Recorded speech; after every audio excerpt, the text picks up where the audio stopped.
What's up, guys? This is Coach Grant with First Down Training, and today we're going to be breaking down a great wide receiver football IQ quiz to test your knowledge of the position. So I hope this video helps you guys out. Hope it could teach you a few new things. But also, fellas, if you are a wide receiver and would like a daily wide receiver gym and on-field workout schedule to follow, check out that very first link in the description below for our ultimate 8-week wide receiver workout plan. What you'll get access to is 500+ wide receiver drills, gym exercises, all mapped out for you with sets and reps, examples of each drill and exercise for you guys to do. So check out that very first link in the description below. If you're interested in that, fellas, let's get started with this video. So if you're not familiar with our quiz style videos, pretty much what it is I'm going to show you guys a pre-snap look. I'm going to ask you a series of questions about the route that the wide receiver is going to run before I play the video, give you a chance to pause the video, think about your answer, how you would run the route, and then we'll break this thing down. Okay, so now this is a clip from our camp that we had in Austin, Texas. If you guys attended that camp, it was a great turnout. We had a lot of fun in Austin, Texas. So this specific example, this is from the one-on-ones that we do at our camp. We do like an hour of one-on-ones at the end of every single camp that we do. Good competition, especially when we have good DBs out there, right? So this wide receiver is going to be running a 15 back to 12-yard comeback, okay? So how would you guys run a 15 back to 12-yard comeback versus this specific look? Okay, so 15 to 12 comeback versus this look. So you guys go ahead and pause the video and think about your answer. So go ahead and pause the video.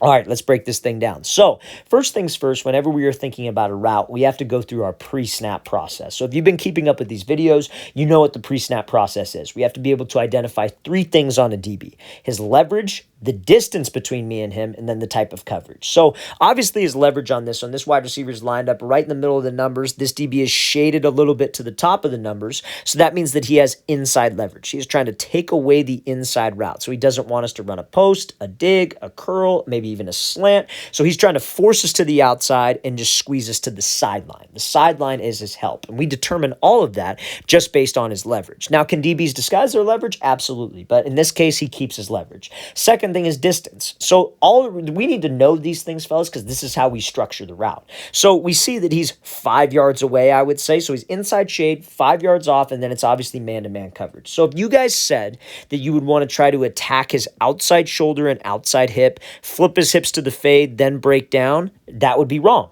Because think about it. If you just take off and run to the outside, that is exactly what the DB wants you to do. He's just going to get hands. He's going to squeeze you to the sideline, and you won't have any room to run the comeback. He'll be right on your hip. We didn't attack him. Guys, if you said you want to attack him inside to his leverage for 5 yards, try to step on his toes, give him a fake inside, then release outside to 15, that would be correct, because that is going to get you more separation. So let's watch what this wide receiver does, because he does exactly that. He attacks him, gives him a move, then he pushes up vertical, breaks it off, and you see the amount of space he has to the sideline. Guys, you got to understand that the DB's leverage, if you just try to run around him, that is exactly what he wants you to do. And he's going to force you right to that sideline help that he has. So we have to make sure that we threaten the leverage, we close the space, threaten him inside, and take the outside release so I give my QB more room.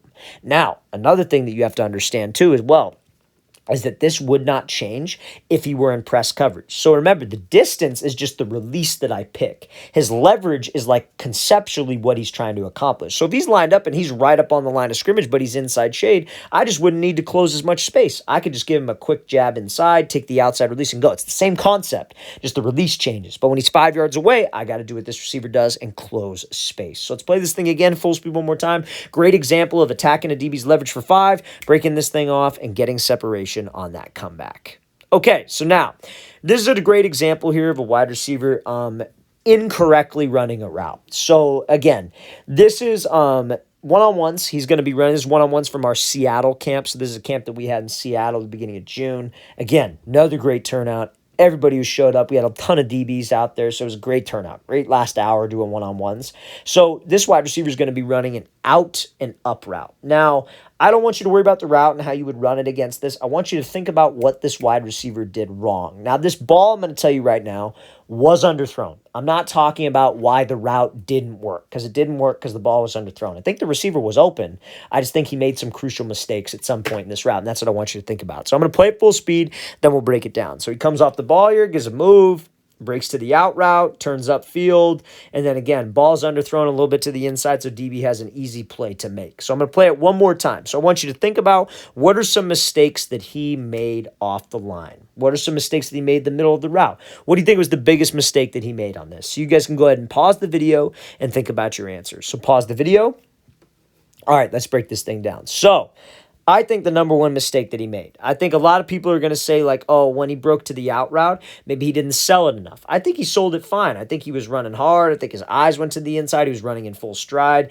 I think the hands, though, fellas, like we can't flash the hands. I think the hand flashes might be a little bit too much in certain cases just because like, you know, like that, like if you flash your hands like that, nobody catches an out route. Like, you know, it's just, I just don't think it's necessary. You know what I mean? So some people will say maybe he didn't sell it enough. You know, some people might think that, oh, maybe he looked back for the ball too early. I think all of that is fine. I think where he went wrong is off the line. I think if this DB honestly gets a little bit more physical and gets hands, he disrupts this entire route because of the mistakes that this wide receiver made off the line. So you see, we got this inside shade press coverage look, and he's got to run it out and up. Our goal should be, hey, I want to attack this dude. I want to step on his toes. I want to get him to move off his platform inside so I could get some separation downfield. So what he does here is he does this little step back or like kind of, we were working on a split release at one point in the camp. So he's trying to do like this little split release here. That could maybe have been a touch, a little bit more like sudden, if you will. But this DB starts to inch back, right? So this is a normal thing that patient DBs will do. They'll start to inch back and they're trying to keep cushion between the two of us. Now he does the right thing. He throws a jab off of the move, but look at the amount of distance between we have with the DB. So let's say that DB jumps on the jab, right? Like let's say he jumps to the outside, but there's still a bunch of space between the two of us.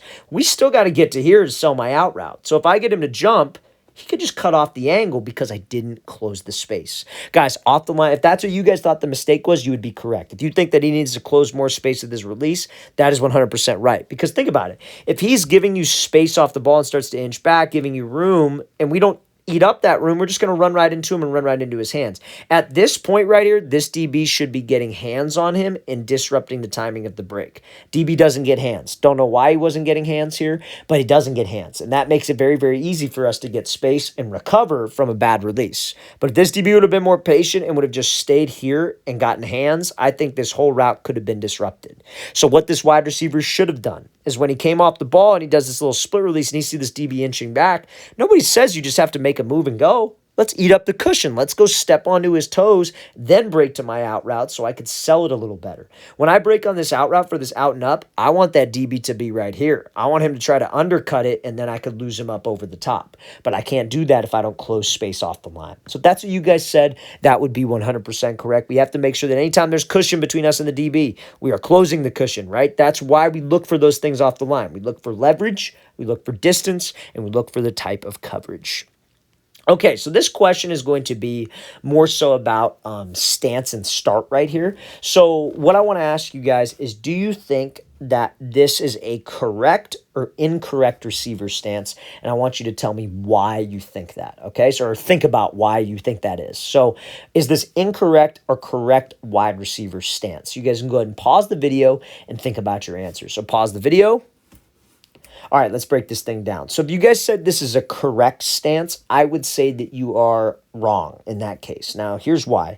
I think when you guys come off the ball as a wide receiver, like it's all about speed, it's all about explosiveness, it's all about eliminating wasted motion. So when you guys have an extended back leg, what's going to happen is, yeah, you might have some weight on your front foot. You might not false step with the front foot. You might be in a good forward lean, good pad level position, but it is very, very hard to explode straight off the ball like this. What's probably going to have to happen is he's probably going to have to dip down and then explode off the ball, or take a step with the back foot, then explode off the ball, which is wasted motion and wasted time. So I would say that you guys want to try to close down your back foot. And I tell my wide receivers 90-90. You want to try to have like a 90-degree angle with your front foot, and you want to try to have a 90-degree angle with your back leg. You want to have a bend. You want it just be in an explosive position. So as soon as that ball snapped, we don't have to dip down. We can just explode off the ball, and we can just go right now and get up into the route. Okay, so I hope that makes sense, fellas. If you guys said it was an incorrect stance, want to close things down, have a knee bend with your back knee,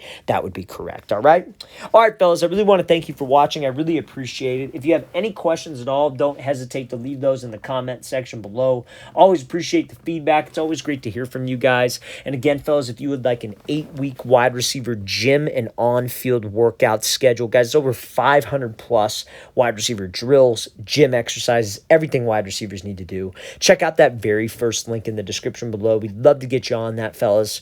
I'll see you guys next time.